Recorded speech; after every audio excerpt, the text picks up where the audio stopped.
Today, I want to talk about something that my brother kind of coined the term for a long time ago. I don't know if he came up with it himself or if he heard it somewhere or what, but I've pretty much been using this saying ever since, and that is, present me screws future me.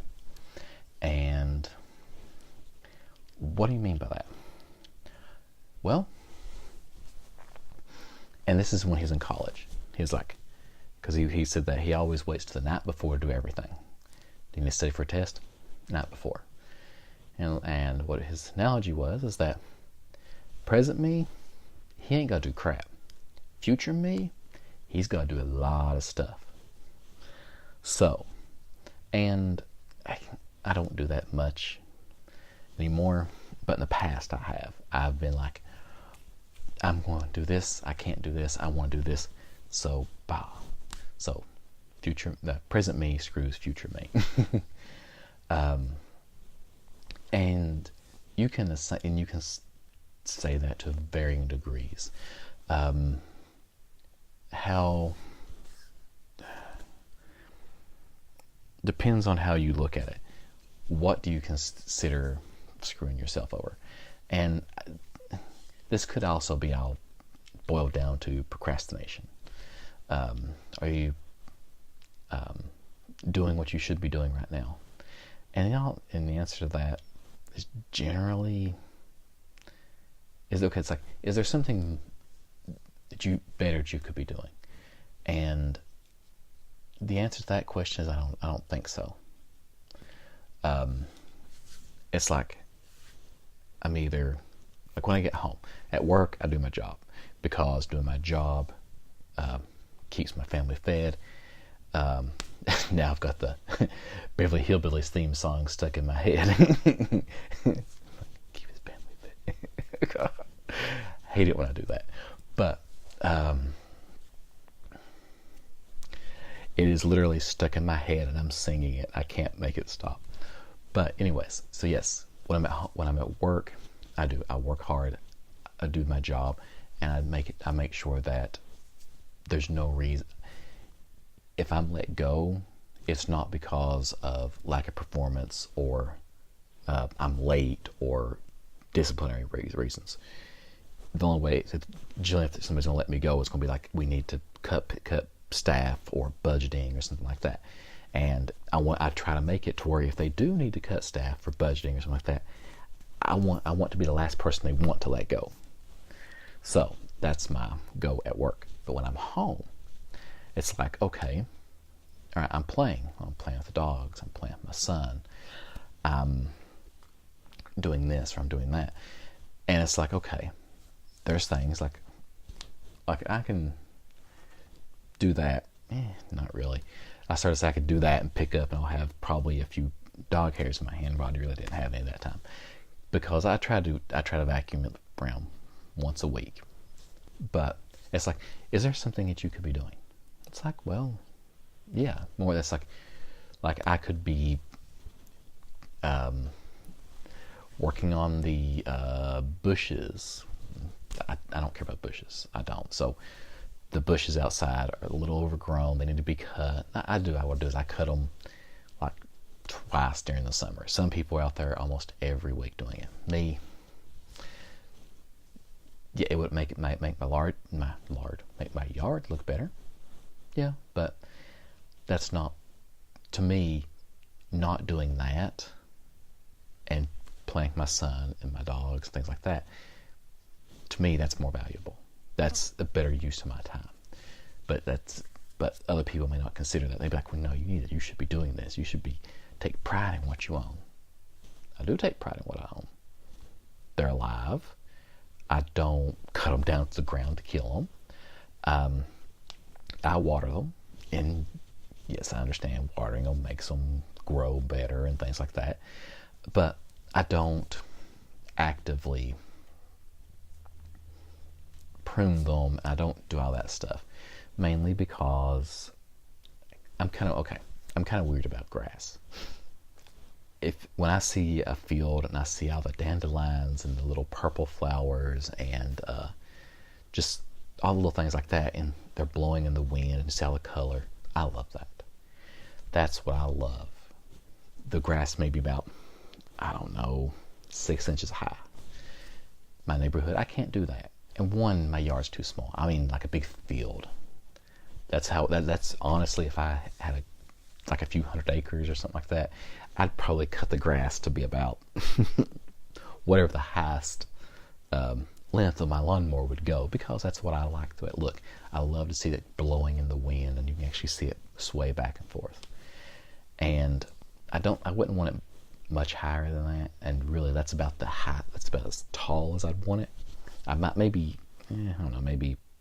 4 inches might be the perfect height for me. But that's kind of a weird segue I went into there. But let's get back to the main topic.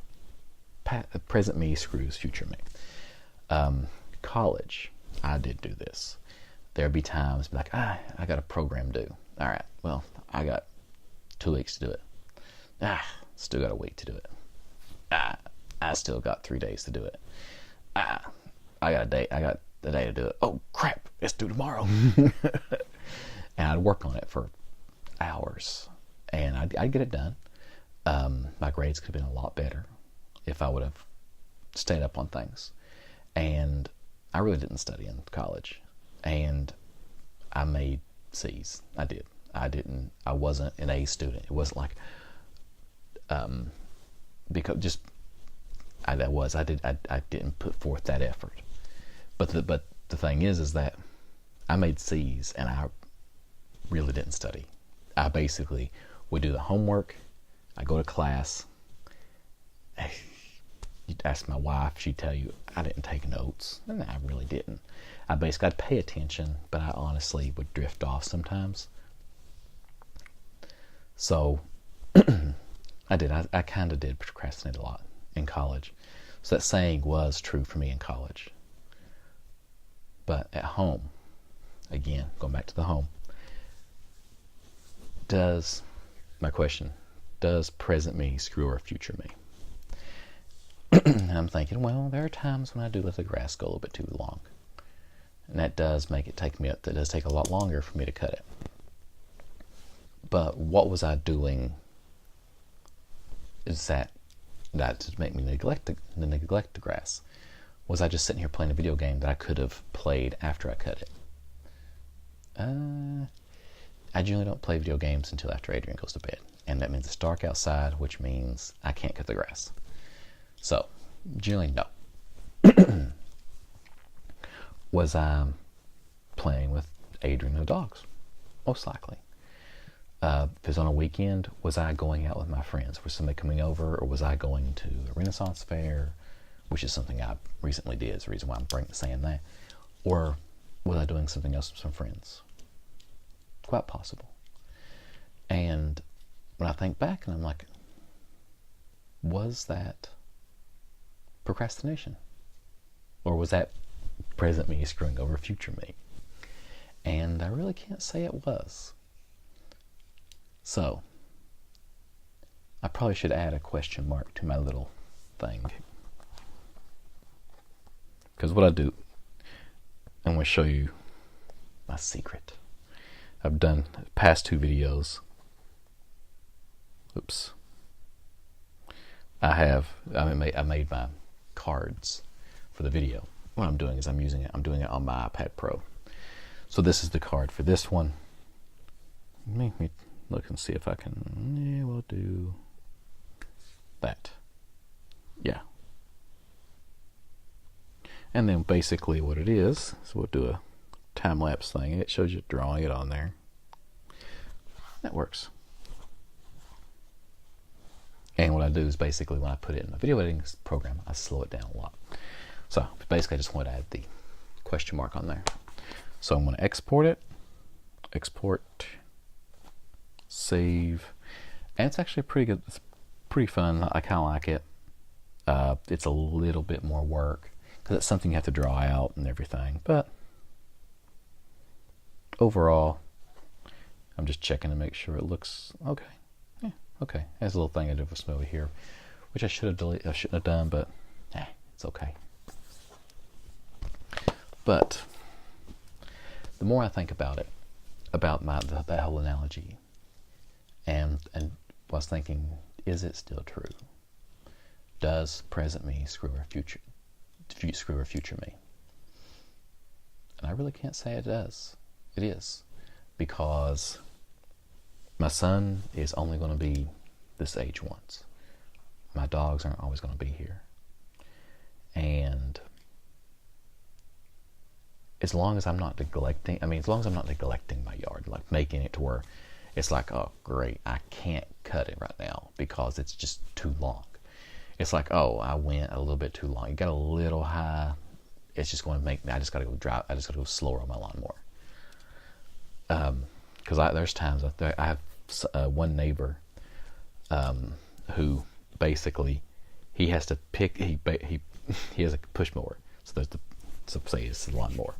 He has to pick the front up, move forward, and drop it on the grass and let it sit there for a second. And then that's how he has to do it sometimes.